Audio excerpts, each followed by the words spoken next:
So over the last 30 years, I've seen lots of changes at ASU. And one of the defining characteristics of ASU, I think, is change.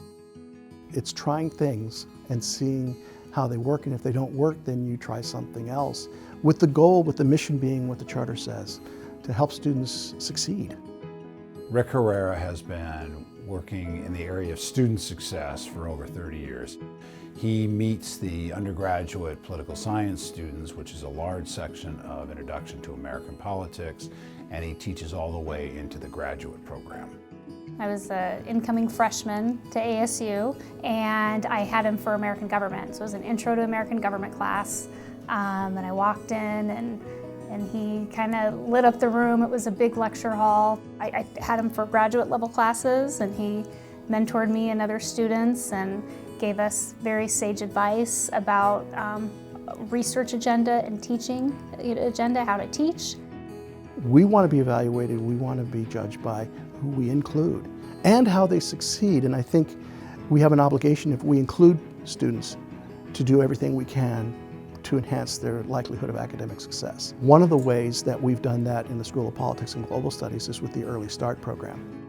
We were talking with the college about what we could do for students who weren't quite as prepared for ASU as others, how we might support them. It sort of eventually turned into this idea of an Early Start program, which does target students who mostly come from sort of first-generation backgrounds, underrepresented students. So we invite those students to come in 2 weeks before the start of school.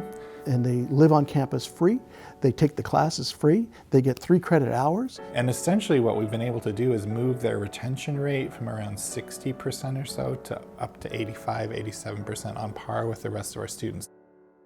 The School of Politics and Global Studies started the Capital Scholars Washington, D.C. internship program 20 years ago.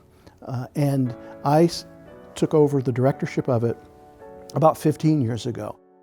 The Capital Scholars program has usually had anywhere from 16 to 25 students. And so over the course of 9 weeks in Washington, D.C., I get to know them actually really pretty well. At the end of those 9 weeks, to see the transformation in those students' levels of confidence, they know they can hold their own because they're doing it in real-world setting alongside professional staff in many cases.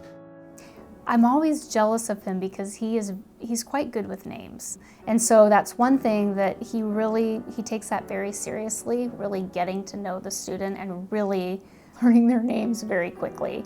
And then just the connection and the rapport that he makes. But the biggest impact he's had is on student success and energizing students to do well and then go on to do other things. It's very evident when you talk to Rick that he cares an awful lot about the undergraduates, and it's been evident in all of the programs that he's helped develop and oversee here in the school. We're going to miss him a lot when he retires. So life after ASU, for me, I think is not clearly defined. But I'm also still interested in finding ways to help students succeed as they go make that transition from high school to college. So I don't think I want to stop doing that. I think that's a good thing. He's been such an important mentor. But just if I think about kind of my career and who I kind of aspire to be, it's him. So thank you.